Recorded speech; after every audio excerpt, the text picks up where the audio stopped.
অনেক সময় আমাদের শরীর কিছু ছোট ছোট সংকেত দেয়, কিন্তু আমরা সেগুলোকে গুরুত্ব দিই না।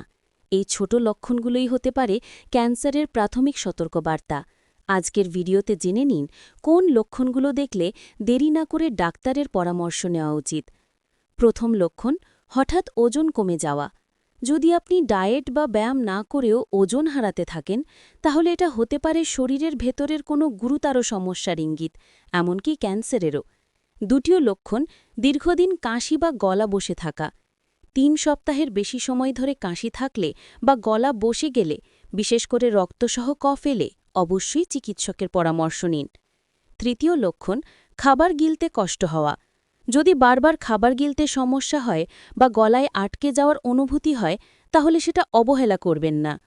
চতুর্থ লক্ষণ, ত্বকে অস্বাভাবিক পরিবর্তন।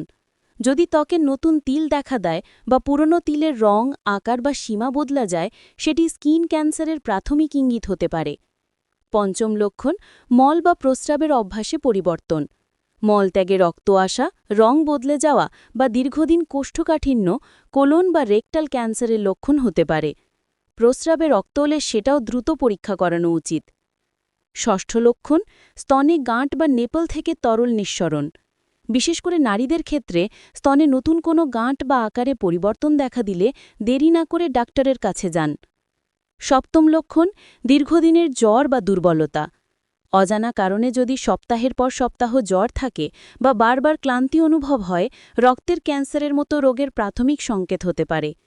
অষ্টম লক্ষণ, মুখে বা জিহ্বায় ঘা যা সারছে না। যদি মুখে কোনো ঘা ২ সপ্তাহের মধ্যেও না সারায়, বিশেষ করে আপনি যদি ধূমপান বা তামাক ব্যবহার করেন, অবহেলা করবেন না। নবম লক্ষণ, অজানা ব্যথা বা গাঁট।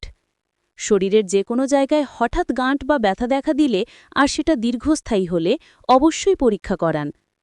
দশম লক্ষণ, অস্বাভাবিক রক্তপাত। মাসিকের বাইরে রক্তপাত, মল বা প্রস্রাবে রক্তপাত কখনোই উপেক্ষা করবেন না।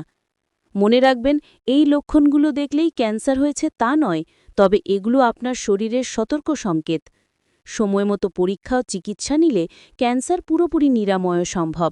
তাই দেরি না করে চিকিৎসকের পরামর্শ নিন, নিজে সচেতন হন, অন্যকেও সচেতন করুন।